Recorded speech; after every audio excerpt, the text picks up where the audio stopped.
Welcome to my channel business वाले। मैं सिर्फ आदित्य और आज हम लोग बात करने वाले हैं हमारा जो क्लास 12 का चैप्टर नंबर 4 था प्लानिंग का जो बचा हुआ पोर्शन था ना, बचा हुआ 3 टॉपिक था, 3 में से एक टॉपिक और पूरे चैप्टर का डिवीजन हम लोग नेक्स्ट वीडियो में करेंगे और 2 टॉपिक हम लोग इस वीडियो में कवर करने वाले हैं। तो चलते हैं जल्दी से इस वीडियो में जो टॉपिक हम लोग कवर करने वाले हैं उसको जल्दी कवर करते हैं और एकदम वीडियो को जल्दी से खत्म करते हैं, पूरे चैप्टर को अच्छे से समझते हैं।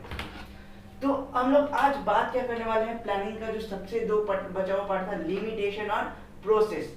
प्लानिंग प्रोसेस और प्लानिंग का लिमिटेशन क्या है, ये आज हम लोग बात करने वाले हैं। ठीक है, अब लिमिटेशन का मतलब क्या होता है, मैंने बताया था। जैसे कि मान लेते हैं कि एग्जांपल लेते थे, डाटा, मोबाइल डाटा अगर 2 GB का होता है तो 2 GB का जो आपका डाटा है वो आपका एक लिमिटेड है कि 2 ही GB आपको मिलेगा, उसके बाद फिर आपको परचेज करना पड़ेगा या फिर आपको वेट करना पड़ेगा फिर रिन्यू होने का, जैसे जितना का आपने रिचार्ज कराया है। उसी तरह प्लानिंग के भी कुछ लिमिटेशंस होते हैं, कुछ उसकी वजह से प्रॉब्लम्स होती है। तो कुछ लिमिटेशंस यहाँ दिए हुए हैं, टोटल 6 लिमिटेशन दिए हुए हैं और हम लोग टोटल 6 लिमिटेशन को खत्म करेंगे। ठीक है, तो पहला लिमिटेशन हमारा क्या है, planning leads to rigidity.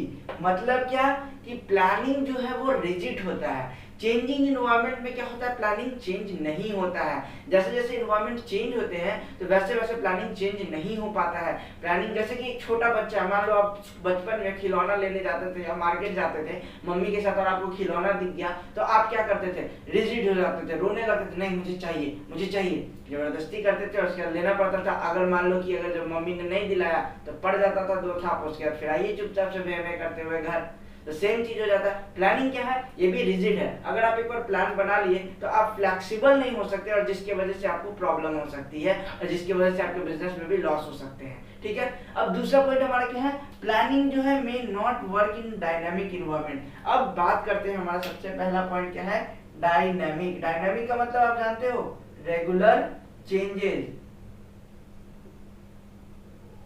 Regular changes यानी कि क्या, रेगुलर चेंजेस। ठीक है, डायनामिक मतलब क्या होता है ना कि मार्केट जो है हमेशा बदलते रहता है, हमेशा चेंज होते रहता है। मार्केट में आप कपड़ा का देख लो, क्लॉथ का जो है फैशन चेंज होते रहता है, फैशन चेंज होता है मार्केट में। अगर आज क्या था, पहले क्या था, पहले नॉर्मल जींस चलता था, अब फटा हुआ जींस चलता है, कुछ दिन बाद आपका पूरा फटा हुआ जींस चलेगा, कुछ दिन बाद शॉर्ट्स में निकलोगे।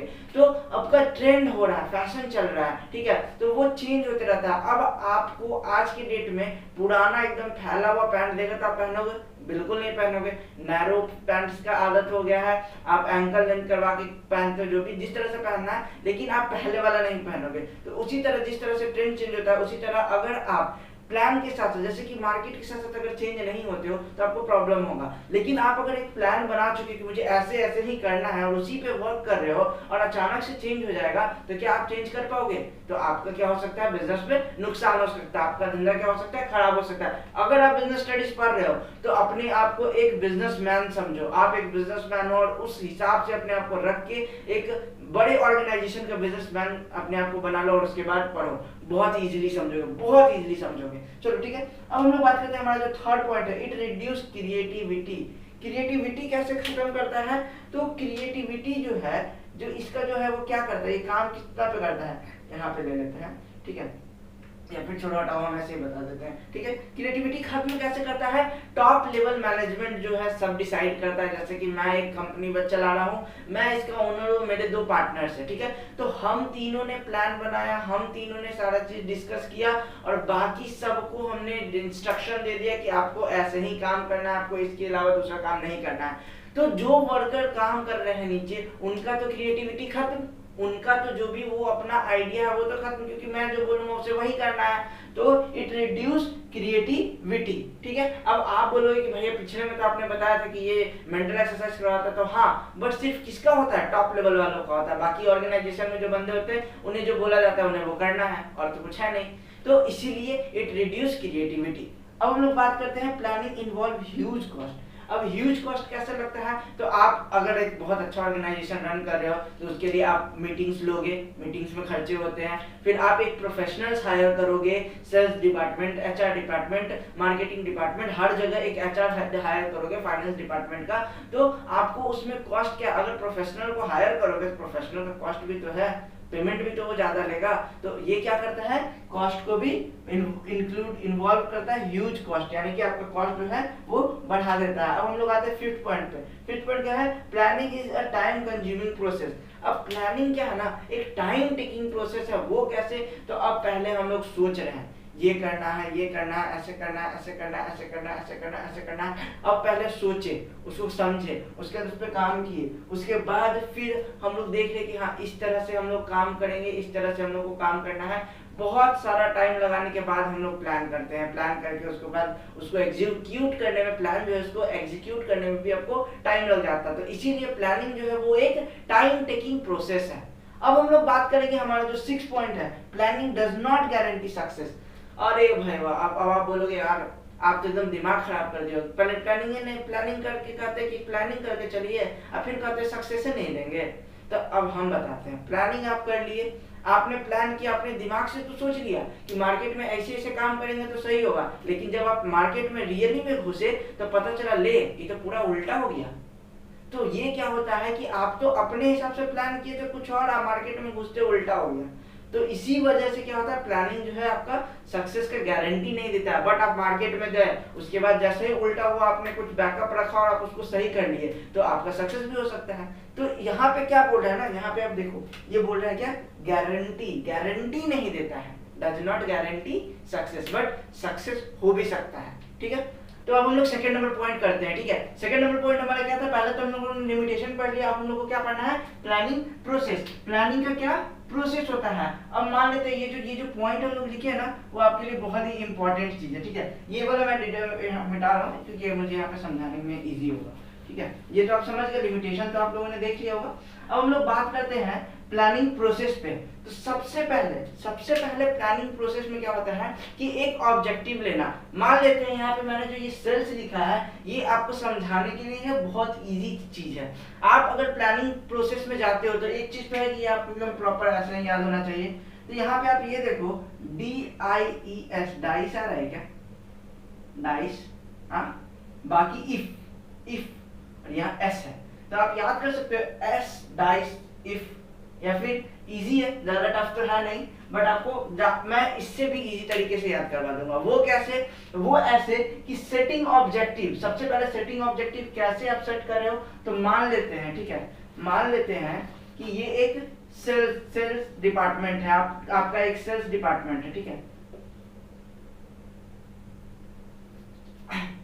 तो मान लेते हैं आपका एक सेल्स डिपार्टमेंट है और आपका एक टारगेट दिया हुआ है। अगर आप सेल्स में वर्क कर रहे हो, सेल्स में अगर आप कोई भी काम करते हो या फिर किसी भी डिपार्टमेंट में आप काम कर रहे हो, तो आपको एक टारगेट दिया जाता है कि हाँ आप इस टारगेट को जो है आपको अचीव करना है। आपको महीना में अगर मेरा कंपनी का ग्रोथ नहीं हो रहा है तो 20% आपको और ग्रोथ करवाना है, ग्रोथ हो रहा है तो 20% और सेल्स को ग्रो करना है। अगर मान लो, अब चलो आप कैसे इसको समझोगे, आप तो एक स्टूडेंट हो, तो आप अपने पॉइंट ऑफ व्यू से समझो कि सेटिंग ऑब्जेक्टिव में क्या हो सकता है कि आप एक ऑब्जेक्टिव सोच लिए कि मेरा जो है ना नंबर बड़ा कम आ रहा हो, अब क्या करल जाए, मेरा दोस्त है तो बड़ी मेरे साथ टाइम पास करता है, लेकिन वो पता नहीं कैसे हमसे 10 नंबर ज्यादा ले आता है। तो अब आप एक ऑब्जेक्टिव सेट कर लिए कि मेरे को मेरे फ्रेंड से 10 नंबर ज्यादा ही लाना है, यानी उससे 10 नंबर ज्यादा, यानी टोटल आप 20 नंबर ज्यादा लाने का आप ऑब्जेक्टिव सेट कर लिए। उसी तरह सेल्स डिपार्टमेंट, आप किसी सामान को बेच रहे हो, उस डिपार्टमेंट का आप ले लिए कि आपको सामान बेचना है, इसका एक ऑब्जेक्टिव है कि हाँ आप 10% आप एक्स्ट्रा कर रहे थे, अब आप 20% करके जाओ। तो पहला हो गया कि आप एक चीज सेट कर लिए। सेटिंग मतलब वो सेटिंग मत समझ लेना, समझ रहे हैं हम, वो सेटिंग नहीं।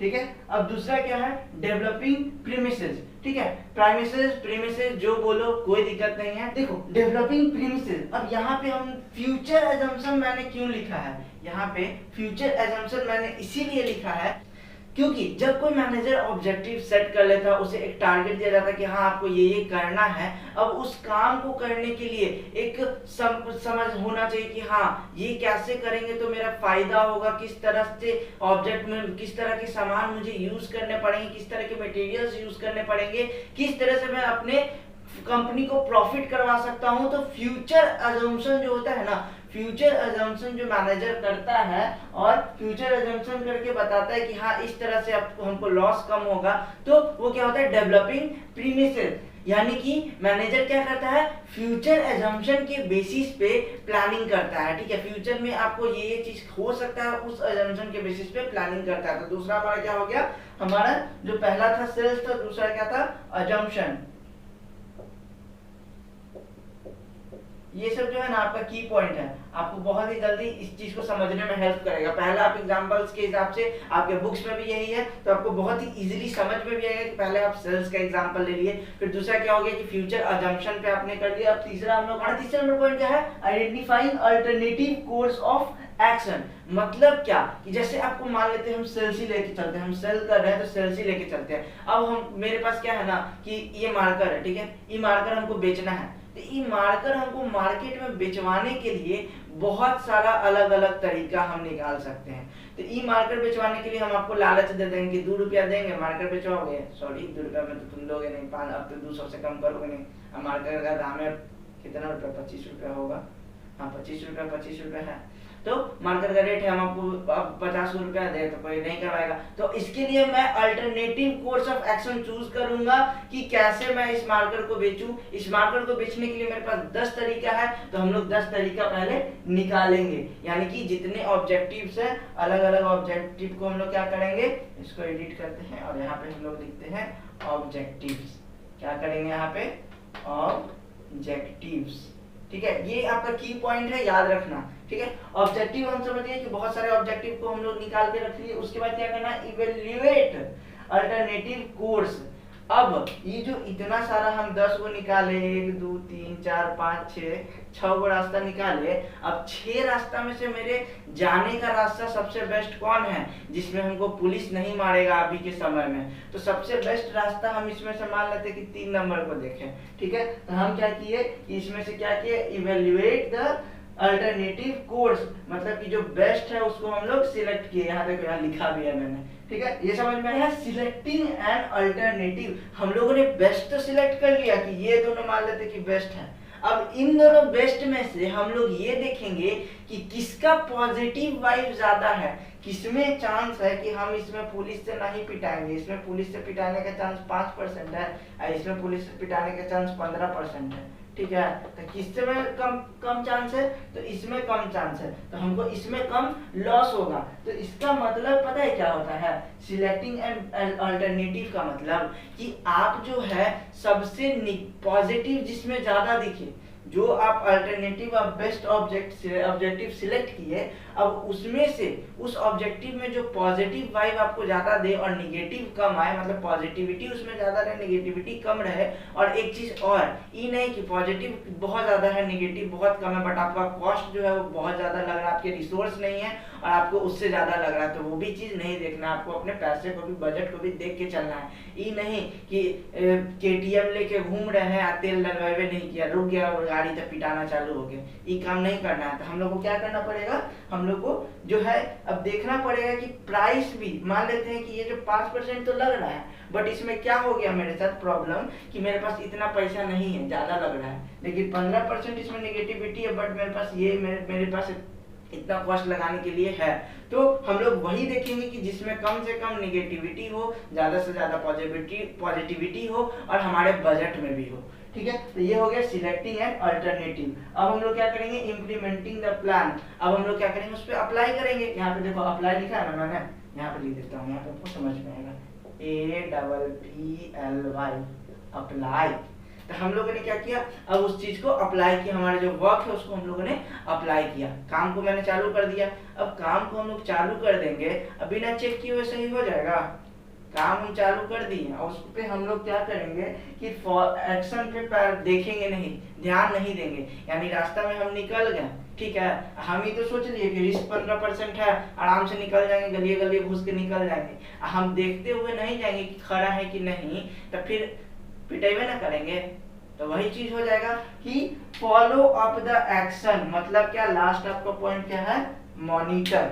लास्ट में क्या आपका आएगा, MONITOR, मॉनिटर, ठीक है। मॉनिटर मतलब क्लास मॉनिटर मत समझ जाना, मॉनिटर मतलब कि यहाँ पे देखते रहना, देखना कि जो प्लान हम लोग बना रहा सही वर्क किया है, कर रहा है या नहीं कर रहा है। तो आपका बहुत इजी है। सबसे पहले आप ऑब्जेक्टिव सिलेक्ट करते हो कि आपको क्या करना है, दूसरा आपका क्या है कि आप उसमें देखते हो फ्यूचर अजम्पशन के बेसिस पे आप काम करते हो कि हाँ फ्यूचर अजम्पशन के बेसिस पे आप प्लानिंग करते हो। तीसरा आपका क्या है कि एक आइडेंटिफाई करते हो, आप बहुत सारे ऑब्जेक्टिव को खोजते हो। फिर चौथा क्या है उनमें से बेस्ट खोजते हो। पांचवा आपका क्या है कि जो बेस्ट है उसको निकालने के बाद उस जो जिसका पॉजिटिविटी ज्यादा है निगेटिविटी कम है और आपके बजट में आ रहा है वो आप सिलेक्ट करते हो। और छठा क्या है आपका उस पर काम करते हो यानी उसका काम चालू कर देते हो। और सातवां क्या है जब आप काम करते हो तो उस काम को देखते भी रहते हो कि हाँ सही हो रहा है कि नहीं हो रहा है। बस यही था आपका क्या प्लानिंग प्रोसेस लिमिटेशन। बस यहाँ पे आपका 2 खत्म होता है। और टाइप्स ऑफ प्लान जो है हम लोग नेक्स्ट वीडियो में कवर करेंगे